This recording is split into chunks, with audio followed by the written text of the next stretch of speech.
Hello friend, আমি সুস্মিতা। আর আজকে তোমাদের জন্য নিয়ে এসেছি আরও একটা নতুন রেসিপি, যেটার নাম হলো লোটে মাছের ঝুরি ভাজা। তো এটা খুব সহজ রেসিপি এবং খুব তাড়াতাড়ি রান্না হয়ে যায়। তো দেখো, আমি নুন হলুদ দিয়ে লোটে মাছগুলোকে মেখে রেখেছিলাম। আর এখানে দিয়ে আদা, রসুন, লঙ্কা, পেঁয়াজ এগুলো নিয়ে নিয়েছিলাম। এখানে আমি কড়াইয়ে প্রথমে সর্ষের তেলটা দিয়ে দেবো। এখানে আমি ফরচুনের সর্ষের তেল ইউজ করেছি, এতে না ঝাঁঝটা খুব ভালো আসে। তো সর্ষের তেলের মধ্যে আমি প্রথমে জিরে ফোড়ন দিয়ে দিয়েছি, তারপরে কুচনো পেঁয়াজটা অ্যাড করে দিয়েছি। আর এখানে রসুনটাকে আমি থেতো করে নিয়েছি। এরপরে দিয়ে দিয়েছি আদা থেতো করে, আর দিয়ে দিয়েছি ধনে জিরে গুঁড়ো, হলুদ, লবণ, লঙ্কা। সামান্য লঙ্কা ধোয়া জলটা দিয়ে আমি দিয়ে দিলাম এখানে লোটে মাছ। এবার দিয়ে ভালো করে নাড়বো, নাড়তে থাকবো, একটু ঢাকাতে একটু নাড়বো। এরপরে আঁচ কমিয়ে দিয়ে আমি ঢাকা দিয়ে রেখেছিলাম। দেখো, ঢাকা দিয়ে রাখার পরে কিন্তু মাছটা থেকে খুব ভালো মতো জল ছেড়ে দিয়েছে।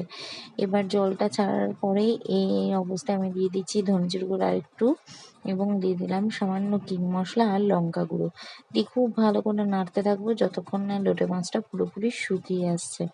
দেখো, এখানে এখনো জল জল আছে, তার মানে আরো ভালো করে নাড়তে হবে। ততক্ষণ নাড়তে হবে যতক্ষণ এরকম শুকিয়ে পাশ দিয়ে তেল ছেড়ে দেবে। যখন এটা পাশ দিয়ে তেল ছেড়ে দিয়ে একটু ধরা ধরা হয়ে আসবে, তখন তারপরে এটাকে নামিয়ে পরিবেশন করতে হবে লোটে মাছের ঝুরি ভাজা। আমি লোটে মাছের ঝুরি ভাজাটা এইভাবেই করে থাকি, যে তোমার শ্বশুরবাড়িতে এইভাবেই সবাই ভালোবাসে। তো তোমরা কে কিভাবে করে খাও সেটা আমাকে একটু জানিও।